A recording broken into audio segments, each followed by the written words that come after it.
realizou-se no dia 27 de setembro de 2014, no Seminário de Beja, o 32º dia diocesano. Venham connosco. Então, bom dia. Bom dia a Deus que nos congrega e eu estou a ouvir esta vida diária. Vamos então começar.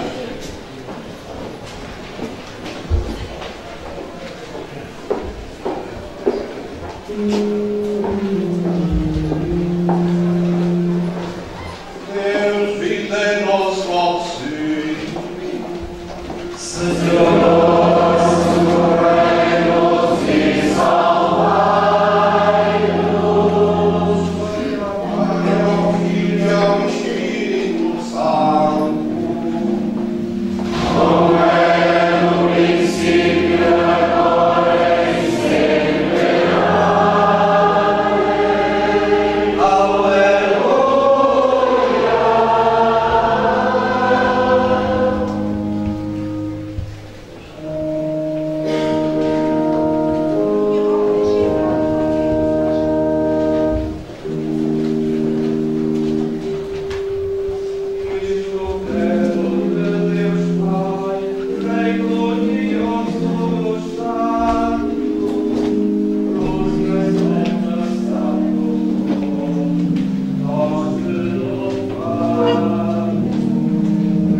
sua aparência externa, nem sequer pelas suas qualidades interiores.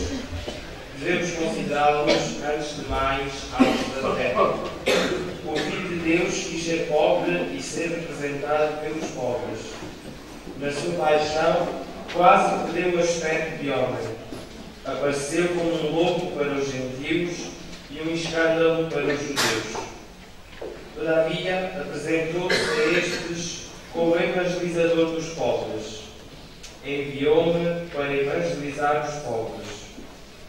Também nós podemos ter os mesmos sentimentos de Cristo e imitar o que Ele fez. Cuidar dos pobres, consolá-los, socorrê-los e recomendá-los. Cristo quis nascer pobre, chamar para a sua companhia discípulos pobres, servir os pobres e identificar-se com os pobres, a ponto de dizer que o bem ou o mal feito a eles o tomaria como feito a si mesmo. Deus ama os pobres e, por conseguinte, ama também aqueles que os amam. Na verdade, quando alguém tem especial afeto a uma pessoa, estende também este afeto aos seus amigos e servos. Por isso, temos razão para esperar que, por causa do nosso amor dos pobres, também nós seremos amados por Deus. Quando os visitamos, procuremos compreender a sua pobreza e infelicidade para sofrer com eles e ter os sentimentos de que fala o apóstolo quando diz: fiz-me tudo para todos. Esforcemos-nos por sentir profundamente as preocupações e misérias dos nossos semelhantes. Peçamos a Deus que nos dê o espírito de misericórdia e compaixão e que conserve sempre em nossos corações estes sentimentos. O serviço dos pobres deve ser preferido a todos os outros e deve ser prestado sem demora. Se durante o tempo de oração tiverdes de levar um medicamento ou qualquer auxílio a um pobre, ide tranquilamente, oferecendo a Deus essa boa obra como prolongamento da oração. De facto, não se trata de deixar a Deus, se é por amor de Deus que deixamos a oração. Servir um pobre é também servir a Deus. A caridade é a máxima norma e tudo deve tender para ela. É uma grande senhora. Devemos cumprir o que ela manda. Renovemos, portanto, o nosso espírito de serviço aos pobres, principalmente para com os mais abandonados. Esses hão de ser os nossos senhores e protetores.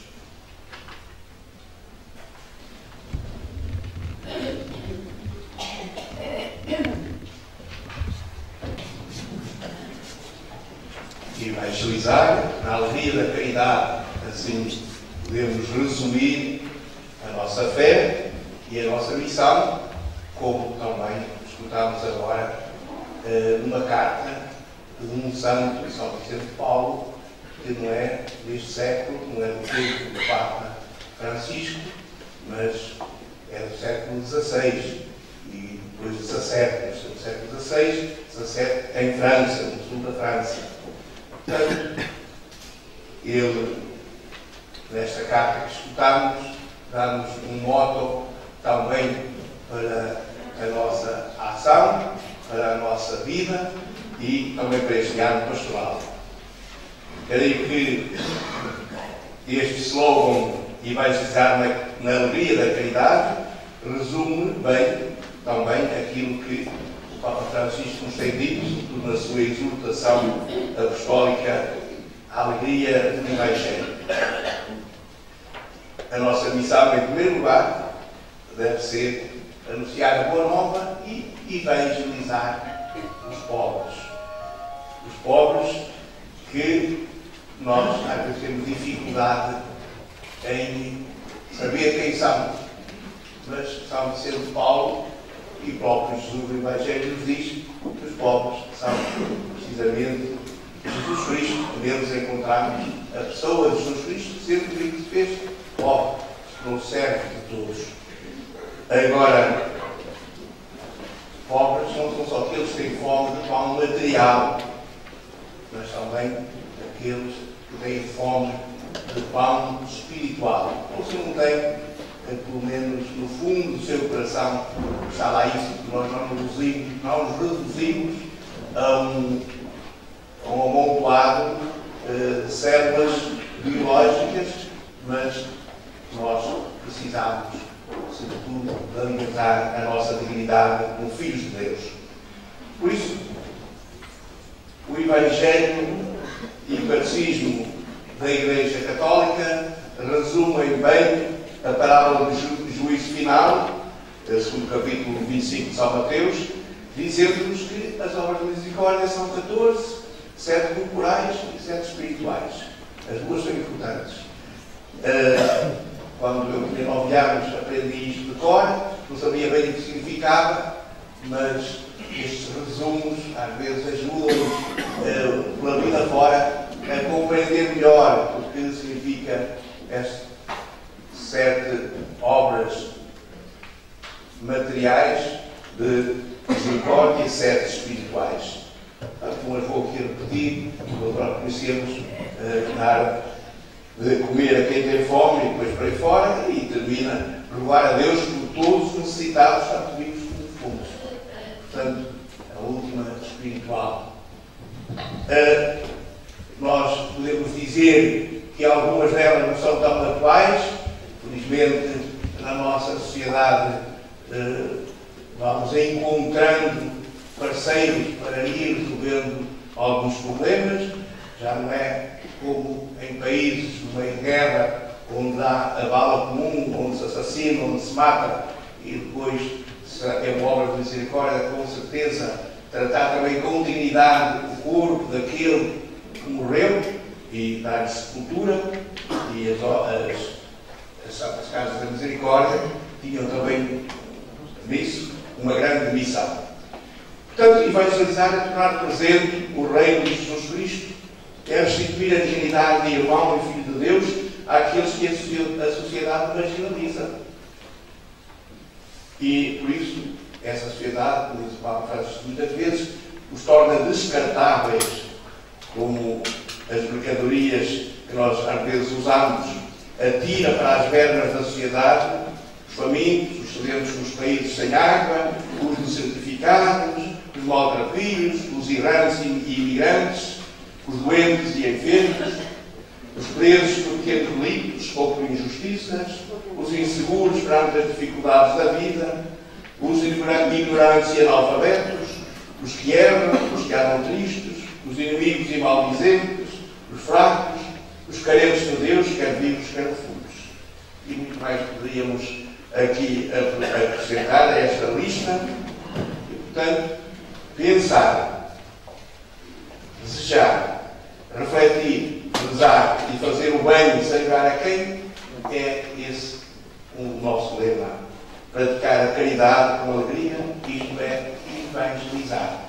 É isso que nós queremos também fortalecer, renovar, reanimar este nosso dia diocesano, para que nas nossas comunidades, nos nossos serviços, movimentos, possamos viver mais de perto, olhando para Jesus Cristo e vendo na pessoa daqueles que realmente precisam do nosso carinho, da nossa alegria, da nossa ajuda, da boa nota da salvação.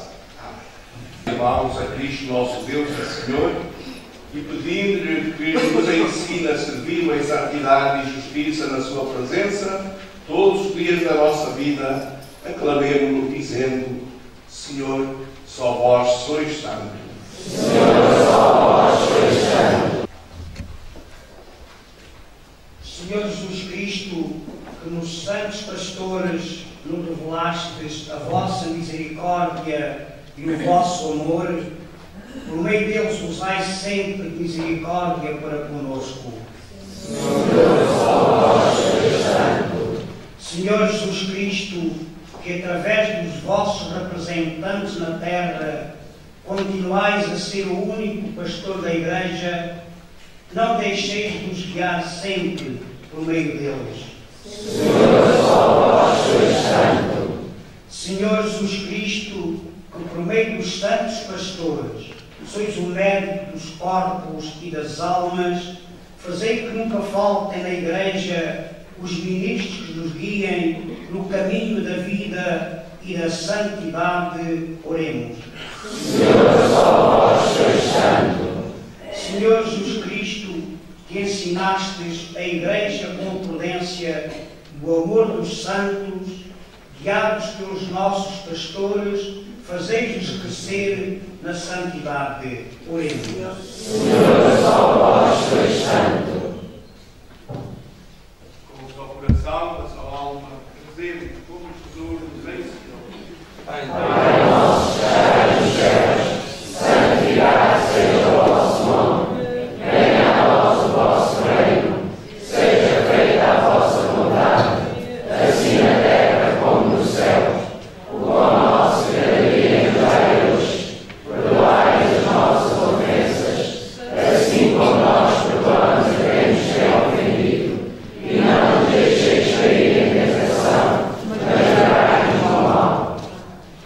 Senhor Deus de bondade, que enriquecestes o presbítero São Vicente de Paulo com virtudes apostólicas para se entregar ao serviço dos pobres e à formação dos pastores do vosso povo, concedei-nos que, animados pelo mesmo Espírito, amemos o que Ele amou e pratiquemos o que Ele ensinou. O nosso Senhor Jesus Cristo, vosso Filho, que é Deus convosco, na unidade do Espírito Santo. Amém. O Senhor esteja convosco. Abençoe-vos Deus Todo-Poderoso, Pai, Filho e Espírito Santo. Amém. Então, continuemos em paz. Diocesano, que por vezes há a sensação que já começamos a sentir-nos cansados, afastiados da vida diocesano,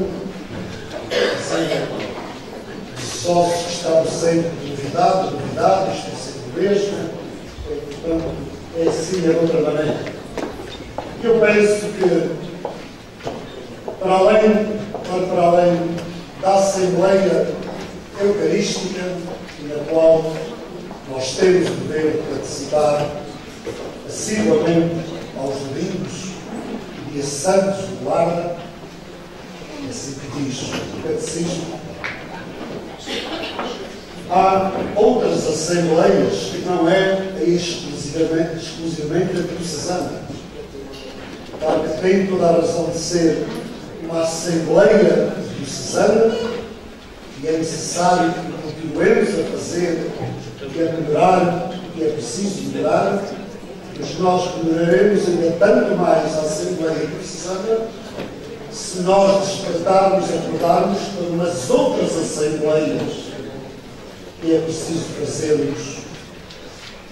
Eu creio que uma das missões dos conselhos pastorais, paroquiais, é não ser grupos fechados em si mesmos, eles próprios promoverem assembleias paroquiais, interparoquiais, o que chamamos de unidades pastorais, a nível de arciprestados, há de ter uma unidade pastoral já mais alargada.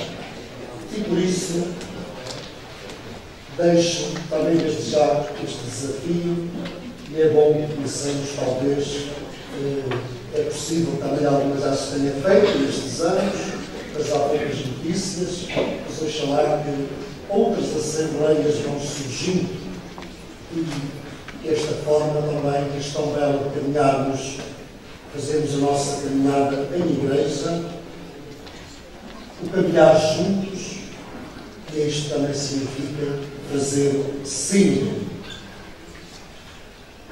Que este dia seja também, mais uma vez mais, ocasião da afirmação da nossa unidade, a nossa corresponsabilidade de todos, de toda a diocese, na obra de evangelização. Neste dia, da parte, deixamos desde já a atenção, da parte de tarde, pelas 3 horas, iremos ter ocasião para, ainda que brevemente, as informações relevantes dos serviços e movimentos. Portanto, peço aos responsáveis presentes que estiverem assim algo a comunicar e, claro, preocupação de ser breve. Nós temos meia hora apenas. Nós não estamos com pressa, a hora da missa estamos todos com pressa de ir para casa. E aquilo que não deve ter pressa deve ser a celebração da Eucaristia. Devemos ter o devido tempo para ela. Mas teremos ocasião depois para o fazer. E sem mais, vamos proceder à apresentação dos presentes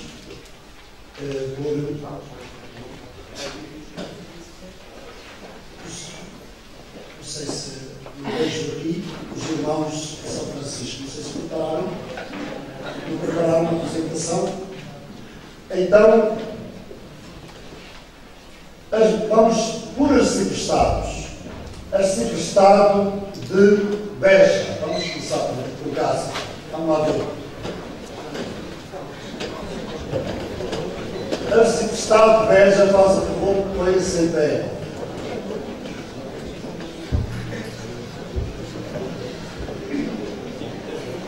Uma salva de palmas para os presentes.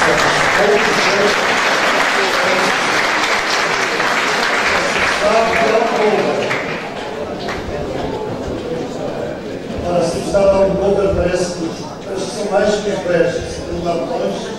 Dá-me a impressão, não sei se a lei depois não fizeram um documento, talvez tenham lá os números, depois devemos confirmar. Arciprestado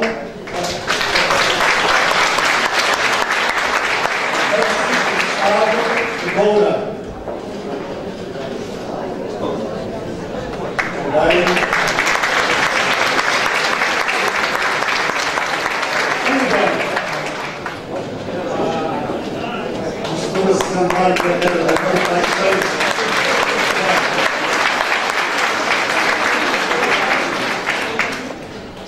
Arciprestado de Santiago do Cacém.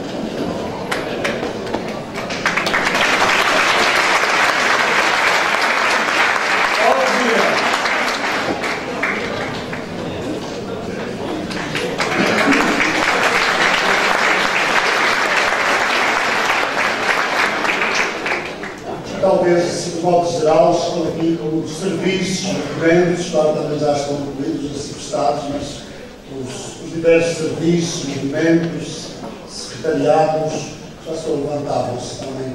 Os que representam, por assim dizer, os serviços, movimentos.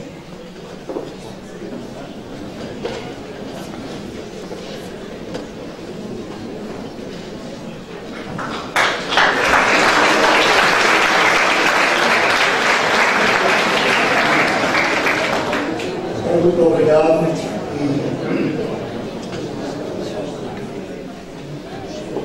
secretário-geral e a responsabilidade do computador por causa de proceder à apresentação do âmbito pastoral. Eu não sei, há aqui mais destas coisas, o cartaz está um bocado grande, só visualizo metade, mas há maneira com certeza de poder visualizar todo, não sei. Este é mais adequado. Não, mas eu visualizo que ele deve estar. O nosso por 100%, talvez, por 100%, ou 100, ou menos.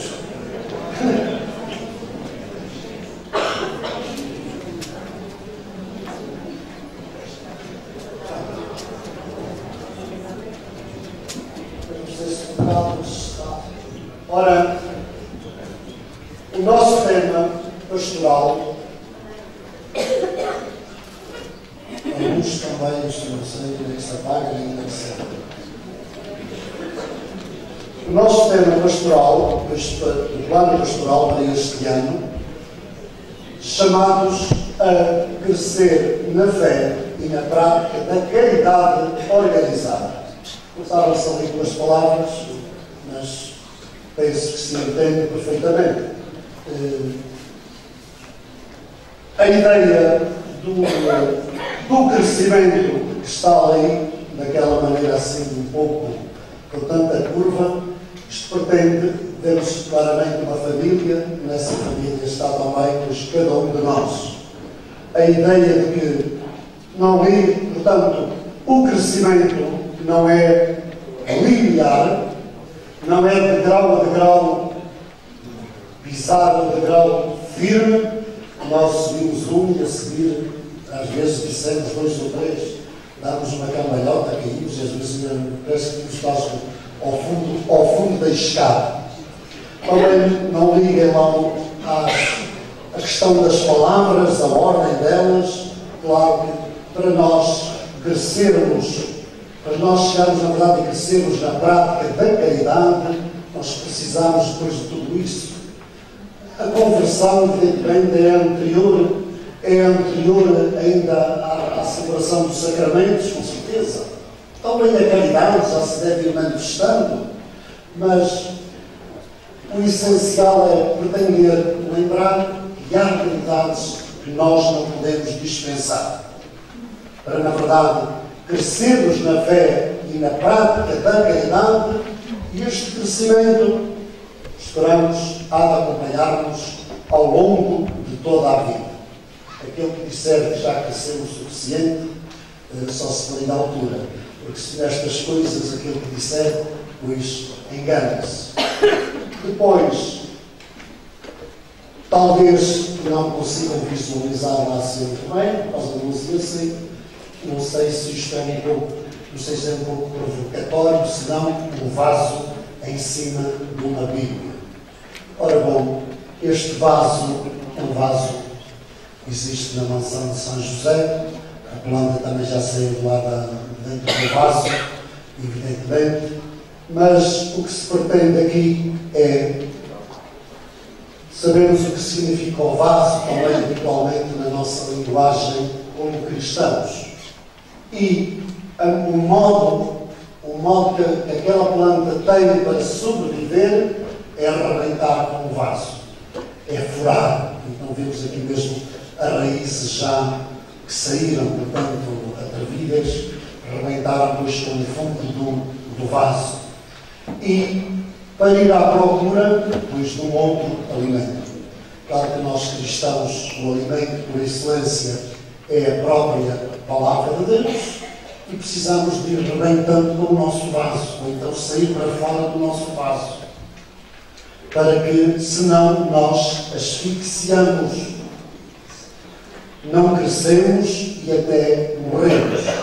Este vaso que existe, que é cada um de nós e aquilo que nos envolve, os nossos critérios, por muito bons e belos que sejam, são os nossos caprichos, pode ser na igreja o nosso grupo, espero que ninguém escandalize, pode ser a nossa missa, na qual participamos, pode ser às vezes o nosso vaso, que nos asfixia, se nós só participamos naquela e excluímos, às vezes, outras até as próprias celebrações da fé, se não forem bem entendidas. Pode ser a nossa paróquia, o nosso grupo de espiritualidade.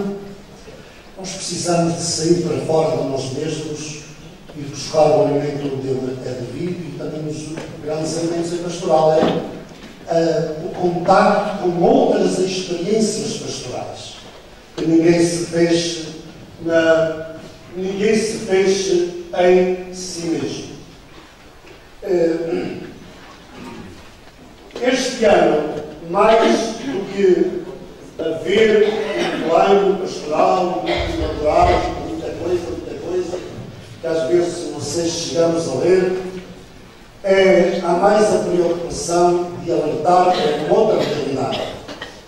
Antes de mais, que não precisamos, talvez, de um novo vigor, e não nos esquecemos daquilo que está a acontecer na Igreja Diocesana. Mas disso, pois, irá, depois, na devida altura, falar o Sr. Cláudio Domingos, o nosso símbolo. Nós precisamos de não nos esquecer dele e empilharmos seriamente. Depois, unindo tentando depois unir as duas realidades e fixados nesta ideia geral, crescer na fé e na prática da caridade, conforme nós encontramos no caderninho, no caderno anuário, agenda de atividades. Nós, para crescermos na fé, precisamos de a celebrar, precisamos de saber conhecer os conteúdos da fé, precisamos de oração, precisamos de, na verdade, de continuar a apostar, quando se fala da formação, à formação por excelência, que é a formação para ser cristão. Aquilo que se chama iniciação cristã. Também já estamos, se calhar, cansados de ouvir falar neste termo, mas não vale a pena cansarmos, né? Porque está a acompanhar-nos tão bem como toda a vida. Então, claro que já muito tem sido feito, com certeza, e tenho consciência que hoje há uma maior sensibilidade, um pouco, por toda a Diocese, apesar de toda a alergia e daquilo que estamos preparados, não estamos preparados hoje, praticantes e não praticantes, até os ateus sabem que é preciso ser crismado para ser padrinho do batismo, chegam junto de nós e já sabem disso, e sabemos que hoje as exigências vão sendo mais e também irão dando os seus frutos. No entanto, ainda muito haverá a fazer. Vamos tentar, ao longo deste ano, prestar uma maior atenção quanto ao percurso batismal, principalmente dos jovens e adultos. Este percurso batismal, que o tempo e assim está, as normas diocesanas existem. Foram, creio que as últimas aprovadas em 2003, 2004. As normas existem. Precisamos, se calhar, ainda de acertar algumas coisas para as pôr melhor em prática. E não é só as normas em si, são também os conteúdos. Quando se fala em 2 anos, o que fazemos durante esses 2 anos, como os conteúdos de catequese.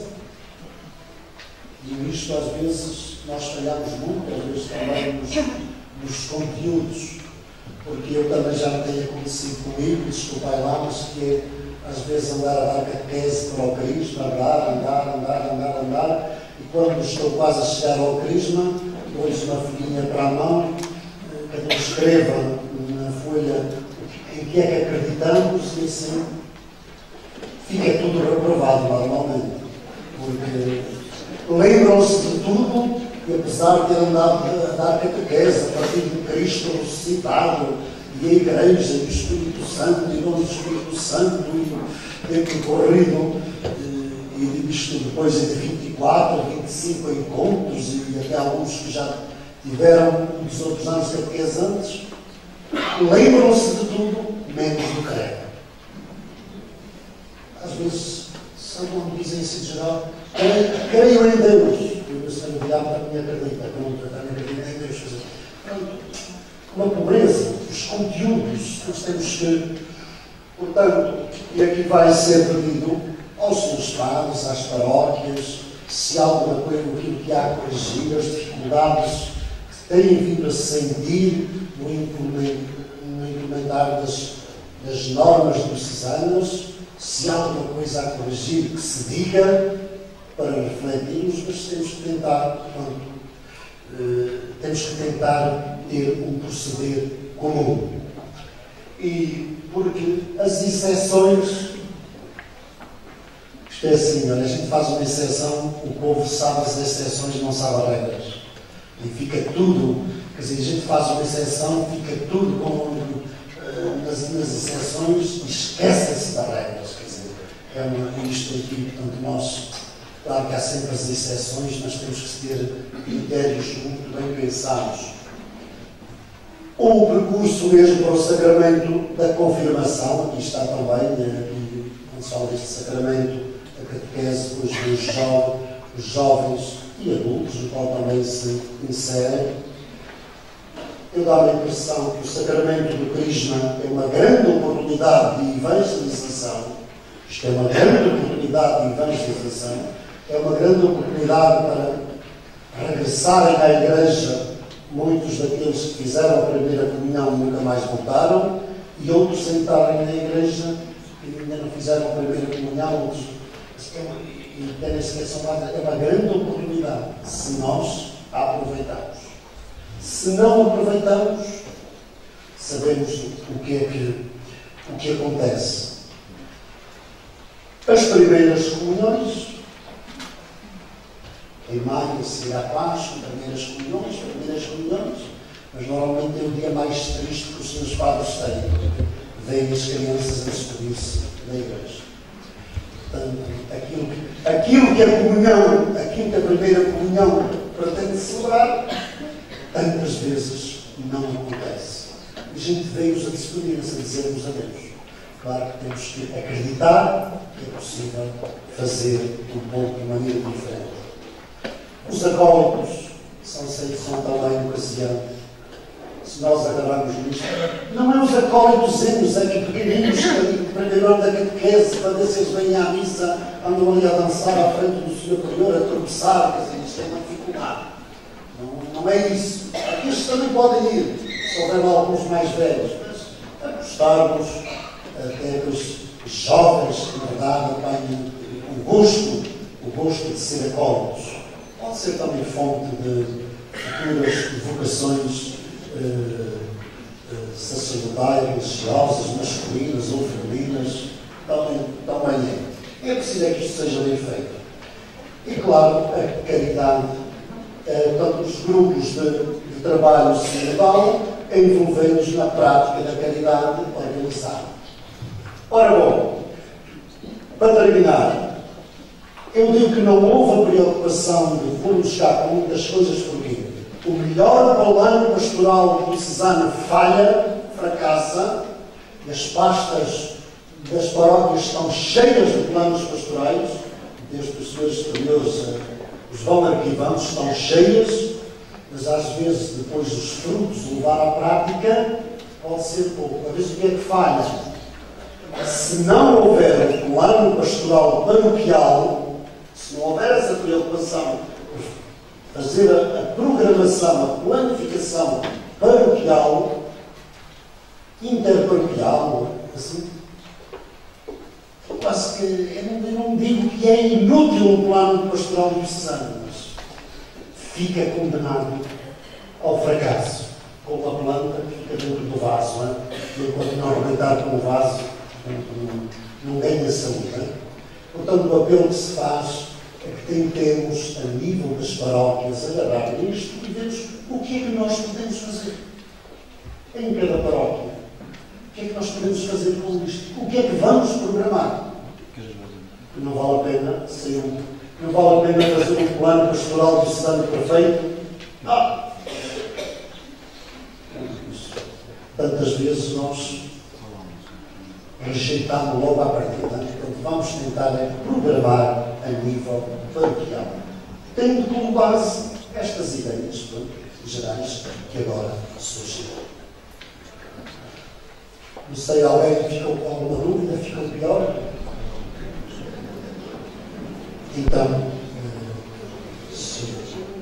Então agora passávamos à outra parte que é fundamental, que o Sr. Vigário-Geral, Paulo Domingos, irá apresentar-nos. Nós fizemos um censo da prática dominical, em 17 de setembro, no fim de semana, ano de 2013. Também é inútil fazer-se um censo da prática dominical se não refletimos sobre ele, se não somos capazes de tirar algumas consequências, pois para a vida da Igreja, a vida das nossas comunidades. É isto que nós também, claro, que este assunto deveria vir necessariamente aqui à Assembleia Diocesana. dia domingo, agora 4 da manhã e princípio da tarde, colocar esta Assembleia refletir um pouco sobre os censos realizado em novembro de 2013 na Diocese. Quer dizer, a frequência da prática da vida cristã, isto é, a prática da celebração da missa, as presenças na missa no dia 17 de novembro de 2013. Uma introdução, para não ficarmos, para nos situarmos um pouco, e eu diria que isto são números para nos interrogarmos, não relativamente ao passado, mas para o futuro. A Diocese de Beja realizou uma sondagem sobre a participação na missa do domingo em novembro de 2013. As percentagens obtidas são apenas um indicativo. Não podem absolutizar-se como se o único critério pelo qual se pode aferir da vida cristã das pessoas fosse a participação na missa. A presença na missa dominical pode esconder motivações diversas, que não cabe aqui referir nem sequer avaliar. Todavia, quando ela é a expressão da comunhão com a comunidade cristã na celebração do mistério pascal de Cristo, ela torna-se o ponto mais sublime do encontro de cada um e da comunidade cristã com Deus. Portanto, teríamos que, se tivéssemos que avaliar a presença das pessoas na Eucaristia do domingo, teríamos que ver qual é o seu significado. Permiti, para ilustrar esta minha afirmação, que eu vos relato um facto. No dia 15 de julho passado, foram celebrados os 15 sacramentos do Carisma em Vila de Frades. No final da grande e bela celebração, eu mesmo fazer este comentário. A maior alegria que tenho neste momento vem do facto de, desde há 7 anos, ver estas 15 pessoas todos os domingos na celebração da Eucaristia. A celebração deste sacramento por aquelas 15 pessoas não foi certamente uma deriva ocasional e interesseira, como acontece em muitos casos. Nestas circunstâncias, deverá tomar-se a participação na missa de domingo como um sinal de pertença a uma comunidade que não sabe passar sem celebrar a ressurreição de Cristo em cada domingo. Mas não cabe neste momento olhar para os motivos que levaram as 10.043 pessoas a participar na missa dominical no dia 17 de novembro de 2013 em toda a Diocese. A Igreja de Beja, constituída pelos batizados, inclui não apenas as pessoas com prática dominical regular, mas também a multidão daqueles que se declaram católicos, ainda que com pouca ou quase nula participação na missa de domingo. À partida, esta constatação é importante para não confinarmos o nosso olhar evangelizador apenas àqueles que vemos ao domingo. Precisamos de alargar os horizontes e incluir nas nossas preocupações pastorais todos os batizados, que por razões muito variadas perderam a sua relação com a comunidade dos cristãos ou nunca a puderam experienciar.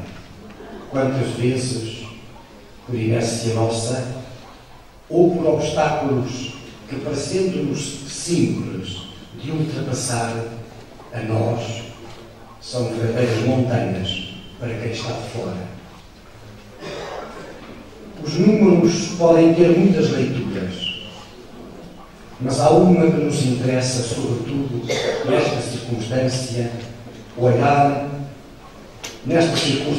para eles como algo que nos interroga em ordem ao que precisamos de fazer para os alterar. O senso da prática dominical foi, com certeza, uma estratégia da Diocese, cujo objetivo é colocar-nos em ação para nos comprometermos em projetos pastorais que revitalizem a fé dos crentes, despertem e atraiam aqueles que estão nas margens da Igreja. No fundo, o censo terá sido um processo para despoletar um novo ardor, novos métodos e novas formas para intervir na Igreja diocesana e nas suas fronteiras. Os resultados do censo são um apelo à nossa criatividade pastoral, um desafio colocado nas nossas mãos para um compromisso pessoal e comunitário das comunidades locais e da Diocese nesta caminhada sinodal que estamos a fazer. O Conselho Presbiteral, realizado em junho deste ano, decidiu confiar a esta Assembleia Diocesana a tarefa de olhar para os números e tentar construir e lançar projetos evangelizadores dotados desse novo ardor e capazes de renovar, fundamentar e expandir a fé cristã. Este é o desafio que vos vou lançar daqui a instantes, com um trabalho que vos vou propor. Agora vamos ver o que nos diz a frieza dos números. Cometendo-se além, em 2011, dizem-se sem religião, em Portugal, 16,12%. 16,12%. Os índices mais elevados, o que é alguma curiosidade, estão situados no Alentejo litoral, 15,50% dizem não ter religião.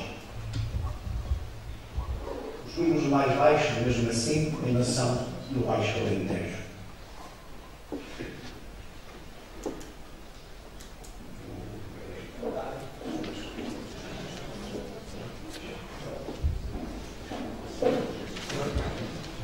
Então temos aqui em números totais de homens e mulheres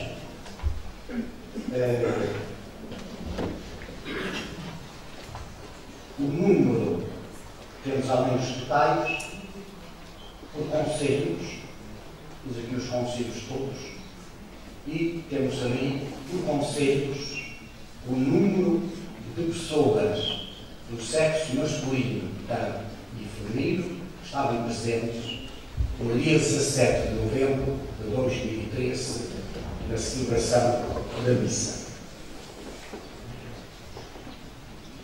Nos últimos 12 anos,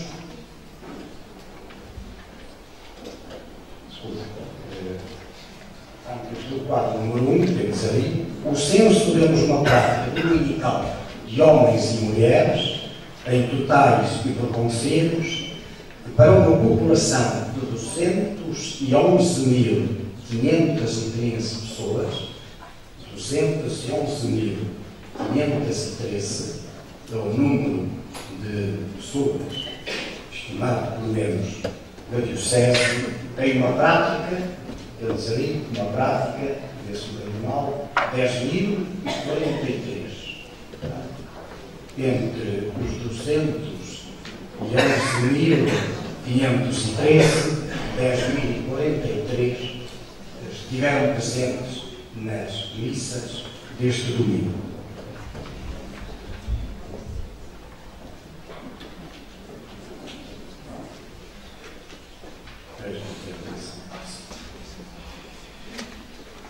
Nos totais e acima da média diocesana, temos ali alguns números. A média diocesana é esta, está aqui, é de 5,09. Isto é? 5,09 é a nossa percentagem de prática da missa do domingo. 5,09. Temos aqui, mesmo assim, alguns arciprestados com uma participação acima, por exemplo, temos ali o arciprestado de Beja, que tem uma percentagem de 5,71, e temos o arciprestado de Cuba com 6,02, e o arciprestado de Moura com uma percentagem de 6,79.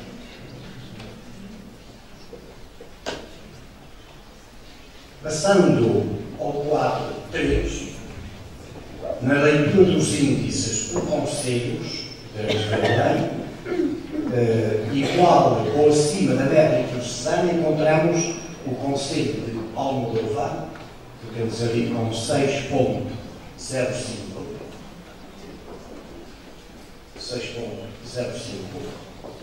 O concelho de Alvito com 10,85, logo embaixo. Depois temos o concelho de Barrancos com 6,71. É uma terra pequenina, portanto, mais ou menos assim, 6,71. Beja com 5,71.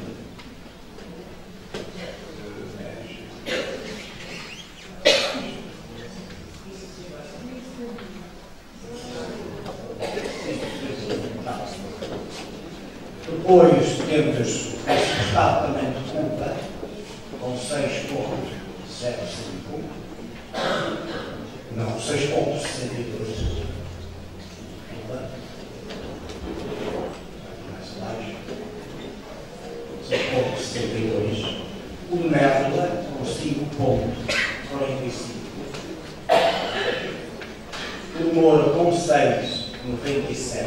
O estado de Moura. 6,87. O Dorique com 6,86. O Deserta com 6,63.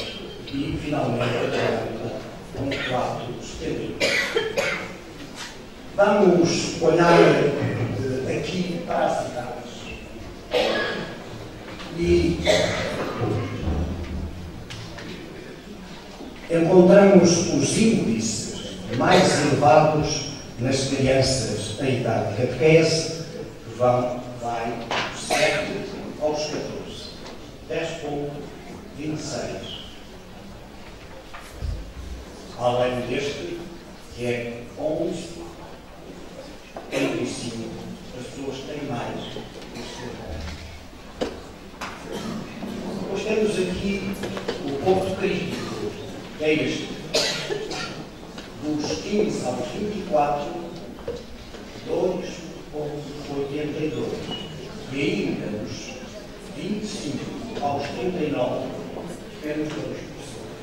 Em 100 habitantes, 2 estiveram presentes entre os 25 e os 39, etc. Poderíamos multiplicar, ver números que de facto nos deixam com algumas interrogações. E estas interrogações era aquilo que eu queria fazer convosco. Isto é, também há ali um elemento a ter em conta, que é o sexo, não é? Podíamos ter